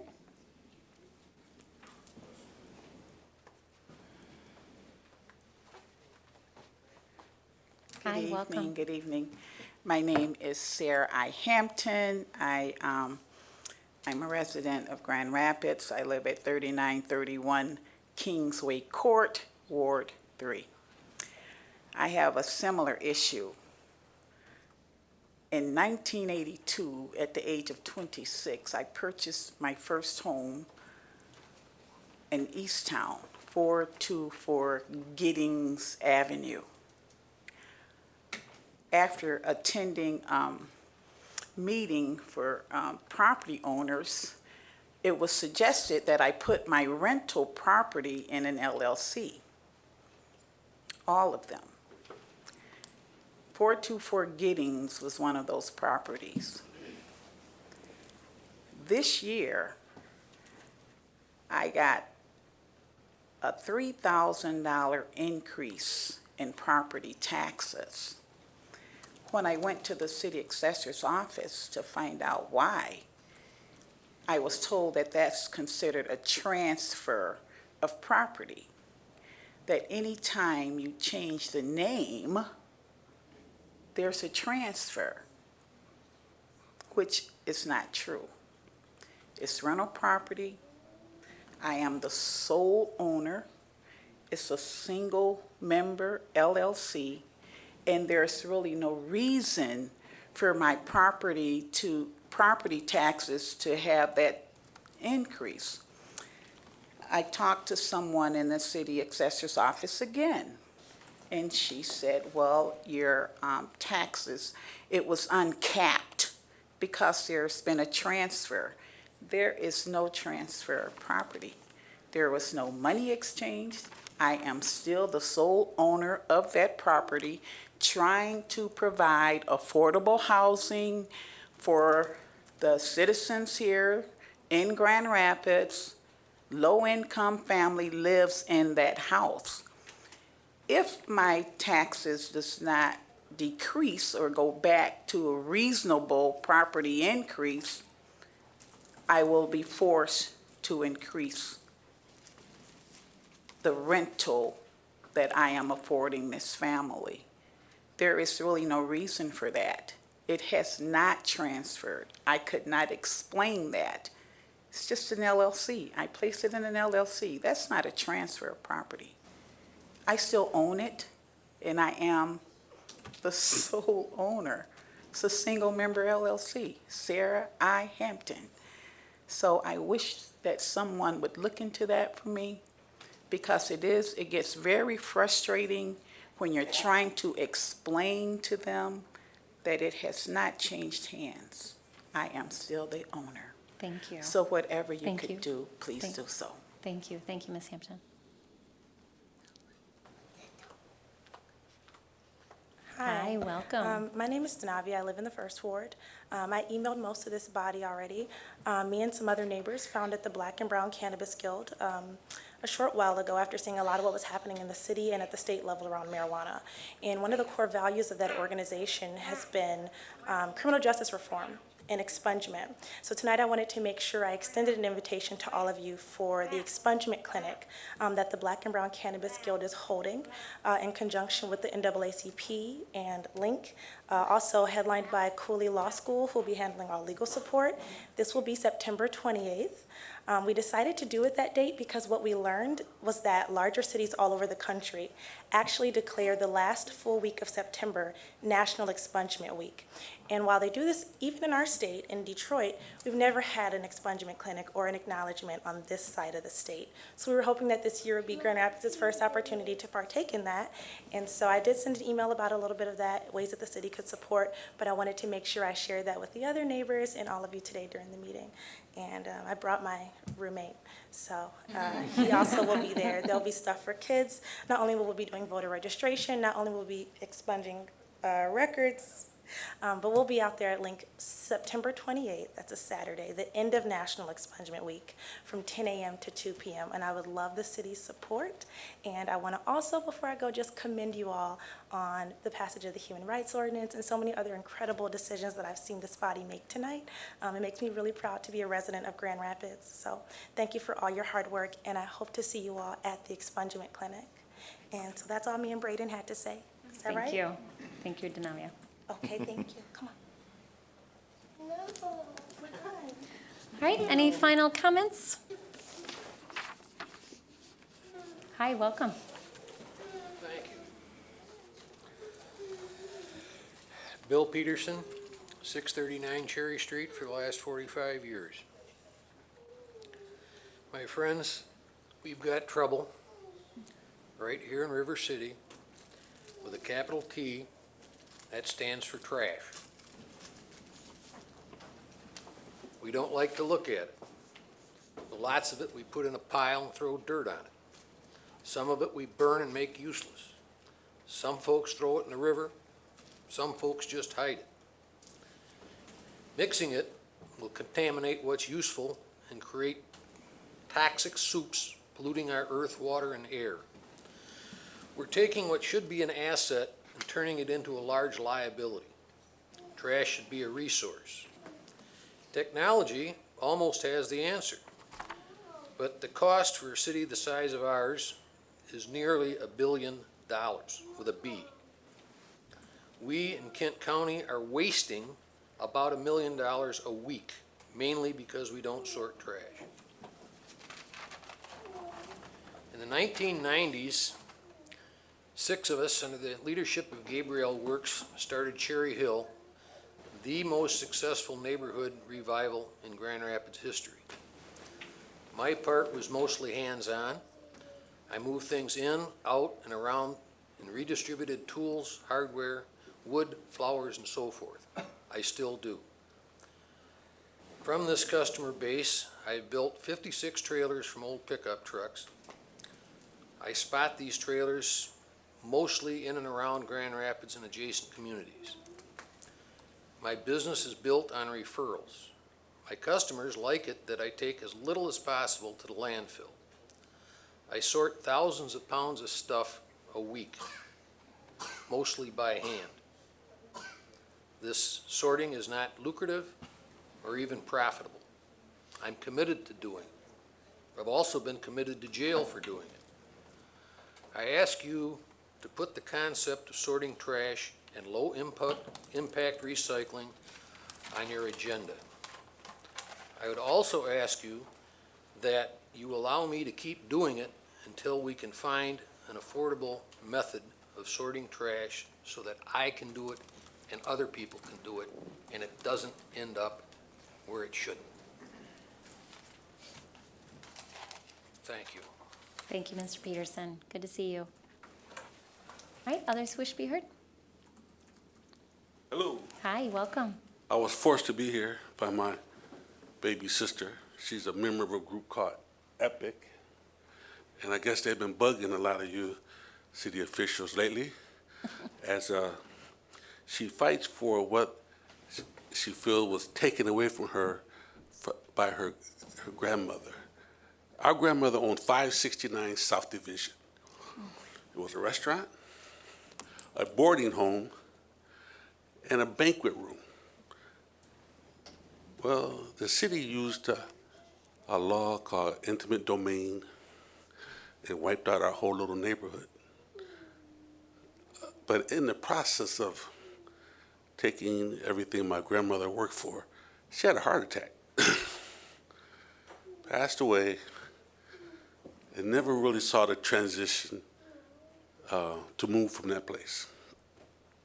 So it really, when you have the matriarch of your family disappear overnight, it's pretty devastating. And we still see signs of that. And that's what I came to talk about tonight, but when I got here, you guys were talking about passing an ordinance, human rights ordinance, in 2019, where we have to teach each other how to be humane to one another, to be kind to one another, to treat one another with dignity and respect, to be kind to police officers when someone called them to service. That blows my mind. This is 2019. I spent 10 years in the Marine Corps for my country. My father did, my grandfather did, and we're still fighting wars in our own streets to be kind to one another. That's mind-blowing. And you guys have to waste your time penning an ordinance that one day somebody's gonna wanna change, you know, and to teach us how to be kind to one another, how to treat one another. I think that's absurd. But my younger sister brought me here to talk about EPIC, the group she's working with, city officials, on trying to develop affordable housing. And I said, not only affordable housing, but how they're gonna finance this affordable housing. So just keep that in the back of your mind as we build many, many apartment buildings and condos. What about single-family homes for moms and children with green space to play? That's what's needed.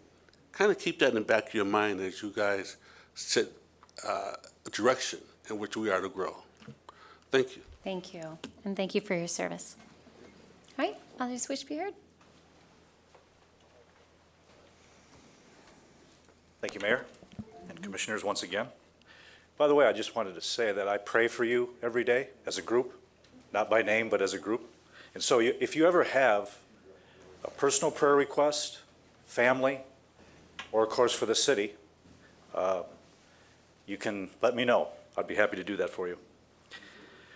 Well, I heard the verbiage on the ordinance, and it said protected class any age.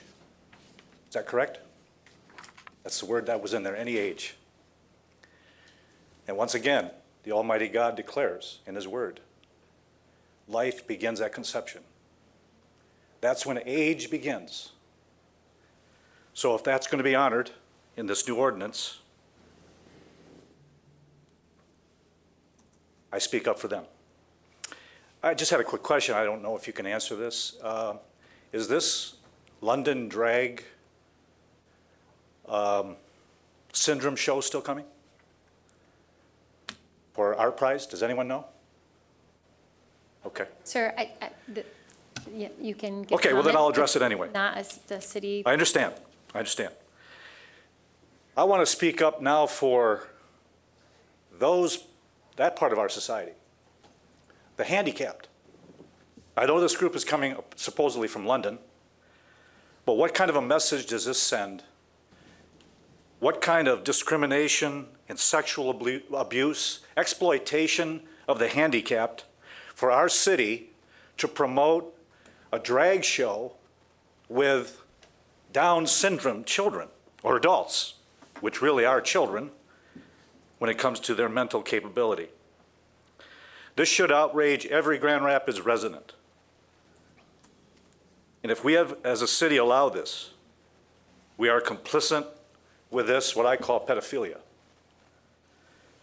We will again not have the blessings of God if we allow this exploitation, this show that glorifies and promotes this sort of activity. I read a quote from Schwab, an expert on this. Quote, numerous experts in physical and sexual abuse acknowledge that the mentally disabled individual is particularly vulnerable to sexual exploitation and abuse, unquote. Please, if you have any power to stop this, I appeal to you to do this. Thank you. Thank you. All right, any final comments? All right, with that, I'm going to close that opportunity for public comment, and I will turn to my colleagues, and I'll start down here with Commissioner Repart. Yeah, thank you, Mayor, and thanks everybody for coming out.